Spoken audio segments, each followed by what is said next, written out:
잠을 못 잤을 때 ADHD 약물 드시면은 다음날 되게 초조하고 이런 경우가 있어요. 근데 그 상태에서 이제 약을 먹으면 사실 최악이에요. 이제 많이들 오해가 ADHD 약 먹으면 커피 마시면 안 되죠? 절대 안 돼.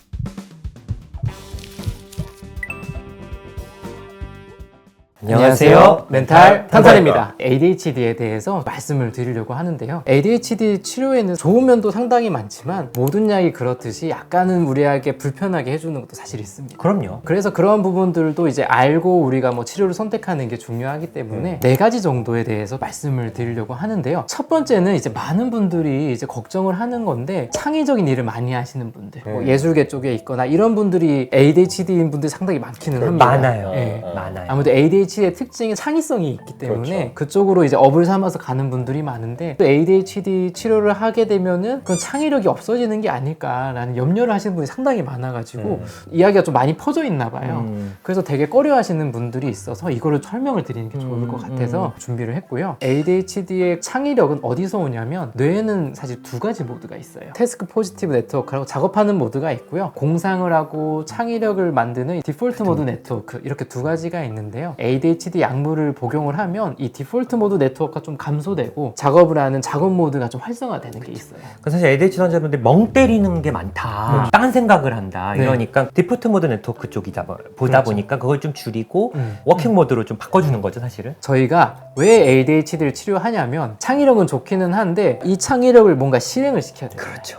근데 이 실행력 부분이 너무 약하다 보니까 아이디어는 많지만 그게 실제로 실현이 안 되는, 그래서 어려움이 있는 부분이라서 약물 치료를 하는 거고요. 근데 정말 중요한 건 뭐냐면 세상 모든 일이 그렇듯이 있거나 없거나는 아니에요. 모든 일은 스펙트럼이에요. 약물도 용량이 있기 때문에 어느 정도 선이면 딱 적당하게 창의력에 크게 손상이 안 가면서도 실행력이 올라가는 그 용량이 있어요. 그래서 저희도 이제 약물 치료를 하면서 이제 조금씩 이제 올려보는데, 그런 예술계 쪽에 일하시는 분들도 저희가 이렇게 여쭤봐요. 매주 보면서 지금 정도 괜찮냐, 집중이 잘 돼서 좋은데 아이디어가 좀 불편한 것 같다, 그러면 한 단계 낮추면 이 정도면 적당한 것 같다 하면서 같이 이제 조율을 할 수가 있기 때문에 창의력을 뭐 완전히 없애서 약을 먹으면 안 된다, 이거는 사실 맞지는 않는 것 같아요. 2번째는 생각보다 약 먹었는데 집중력이 올라가지가 않는다. 이거 꽤 많이 계시죠. 얘기를 하시는데요. 이런 경우는 이유도 몇 가지 있는 것 같아요. 가장 근데 제일 흔한 건 뭐냐면 이미 번아웃이 와 있는 거예요. 수면이나 각성 부분이 약하고 이제 충동 조절이 안 되다 보니까 밤에 계속 쫓아보거나 아니면 일이 밀려서 미루다 이제 밤에 막 야근을 하거나 이래서 수면 시간도 부족해지고 스트레스도 오래 받아서 뇌 자체 에너지가 이제 떨어진 분들은 이 약을 쓴다고 해도 사실은 그렇게 드라마틱하게 변하지 않을 수가 있거든요. 이게 왜 그러냐면 이 약의 기전은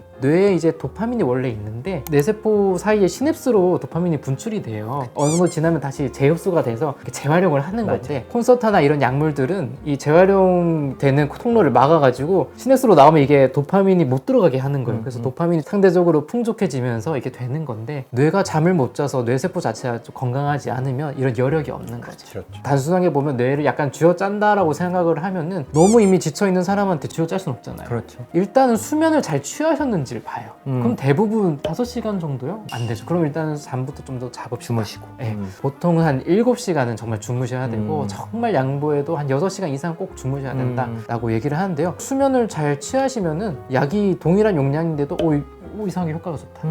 또 반대로 잘 유지하시던 분도 어느 순간 이번에는 왜 이렇게 약효가 없는지 모르겠어요, 이런 분들한테는 수면을 잘 못 취했는지 여쭤보고 못 취했다면 좀 더 주무셔 보시면 좋아질 거다 얘기를 하고요. 2번째로는 습관 부분도 있어요. 체계화나 이런 게 어렵기 때문에 좋은 습관들이 안 들어있던 분들 같은 경우는 약을 먹는다 해도 이게 습관까지 좀 보충이 안 되면은 실제로 시행하는 게 어려울 수가 있어서 약이 한 70%라고 하면 습관은 한 30%라고 봅니다. 가장 중요한 아침에 할 일 한 3가지 정도 쓰기, 이러한 기본적인 습관들에 대해서 좀 말씀을 드리고요. 그런 게 보완이 되면 확실히 좀 더 나아지시는 분들도 있는 것 같습니다. 이거는 약간 약의 특성인데요. 아침에 약을 드시면 오후 한 4, 5시 정도까지 효과가 가는 것 같아요. 오전이나 점심이 제일 좋고요. 근데 약간 일을 하시면서 뭔가 준비를 하시던 분이 아침에 콘서트 드시고 밤에 이제 공부를 하면 잘 안 되거든요.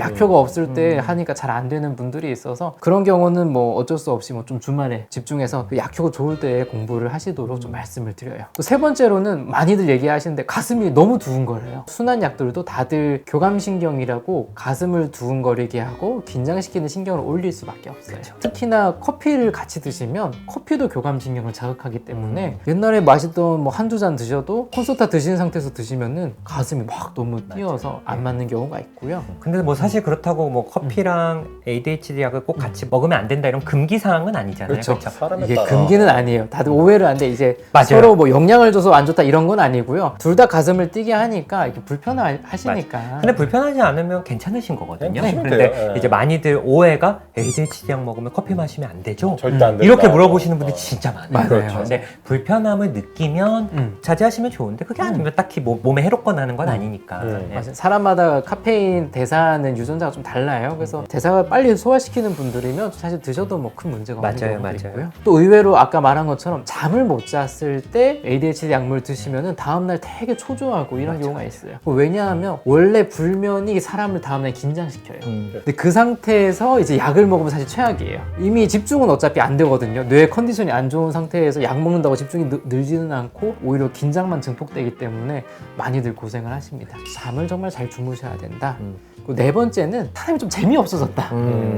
통통 튀고 이제 약간 충동적이니까 막뭐 과격한 것도 많이 하고 상당히 이제 사람들이 보기에 되게 자극적으로 보이는데 약물을 복용하면서 이 충동성이 좀 조절이 되다 보니까 좀 재미가 없어졌다라는 평도 좀 받기도 해요. 그러니까 뭐 좋게 말하면 차분하다, 그렇죠. 조용하다 하는데 나쁘게 말하면 그렇게 얘기하시는 분들도 있는 거죠. 네, 이것도 그 나름의 좀 장점이 있거든요. 우리가 뭐 사람들을 좋아할 때 막 자극적이라서 좋은 사람도 있지만 얘기했을 때 진지하고 진솔해서 좀 매력적인 사람도 있는 것처럼 그거가 꼭 나쁘다 이렇게 보는 건 좀 어려울 것 같아요.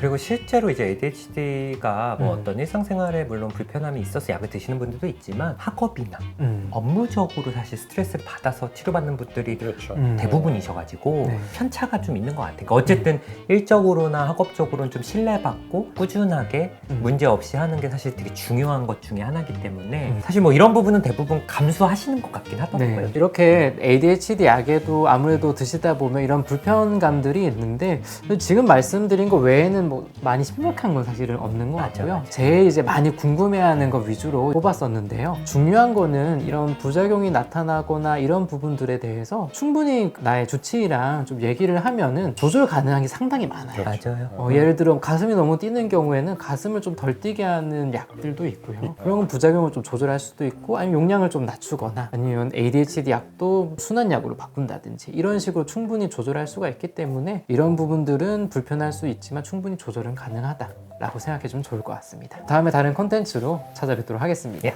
감사합니다. 감사합니다.